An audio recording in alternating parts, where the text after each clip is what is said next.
ایک شخص قرآن لکھتا تھا، کاتب وہی تھا، بہت سارے تھے، اس میں سے ایک، آپ بتائیے ان کا درجہ کتنا بڑا ہوگا، کاتب وہی، لکھتے لکھتے لکھتے آخر اس کے دل میں خیال آیا کہ یہ قرآن محمد کو اتنا ہی آتا جتنا ہم لوگ لکھ کر دیتے، اس سے زیادہ کچھ نہیں آتا۔ یہ کہہ کر وہاں سے نکل گیا وہ، نہیں میں اس دین میں نہیں رہتا، اس مذہب میں نہیں رہتا، اور سارے لوگوں کو آ یہ محمد کو اتنا ہی آتا ہے جتنا ہم لوگ لکھ کر دیتے ہیں، اس سے زیادہ نہیں آتا۔ یعنی وہ مرتد ہو گیا، بے دین و کافر ہو گیا۔ اللہ کے رسول صلی اللہ علیہ وسلم کو بے حد تکلیف ہوئی۔ وہ آدمی جب مرتد ہو کر، کافر ہو کر جو سرکار کی بارگاہ سے نکل گیا، کاتب وہی تھا،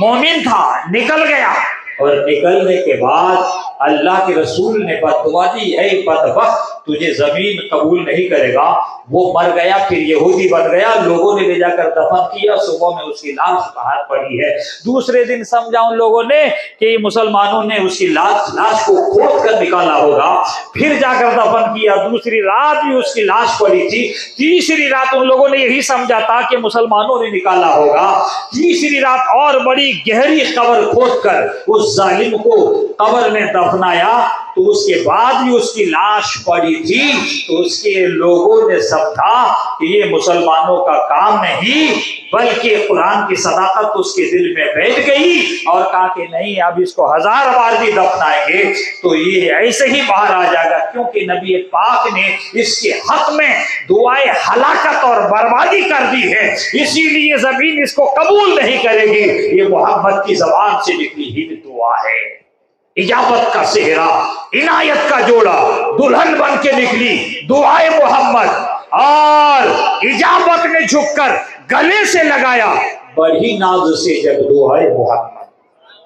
ہاں، نبی کی دعا جب زبان سے نکل جاتی ہے، اجابت کا دروازہ خود گلے لگاتا ہے، محمد آپ دعا کرو میرے نبی، آپ کی دعا کو بہت جلدی قبول کی جائے گی۔ اور نبی نے اس کے لیے بربادی کی دعا کر دی ہے کہ تجھے زمین قبول نہیں کرے گی، تو اس بدبخت کو زمین نے قبول نہیں کیا۔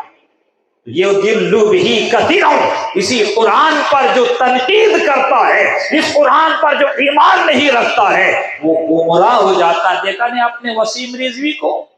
آج اس کا حال کیا ہے؟ اس قرآن پر اس نے اعتراض کیا تھا کہ قرآن کی کچھ آیتوں کو چھاڑ دینا چاہیے، کاٹ دینا چاہیے، ایک نیو ماڈل کا قرآن بنانا چاہیے، اور اس ظالم نے ویسا کر دیا، اور کرنے کے بعد اس دین اسلام کو تیاگ دے دیا، اس دین اسلام کو چھوڑ دیا، غیروں کے ساتھ مل گیا۔ غیروں کے ساتھ ملنے کی وجہ سے اس ظالم کو بھی وہی سزا ملی۔ آج وہ سب پہ بولتا ہے کہ مجھے میرے گھر والوں نے چھوڑ دیا، میرے اہل و عیال نے چھوڑ دیا، ماں باپ نے چھوڑ دیا، بیوی بچوں نے چھوڑ دیا، اور جن کی محبت میں نے قرآن کو، اہل اور مسلمان کو، اسلام کو تیاگ دیا تھا، ان لوگوں نے بھی مجھے چھوڑ دیا، اور دھوبی کے کتے کی حالت ہو گئی میری، نہ گھر کا رہا نہ گھاٹ کا۔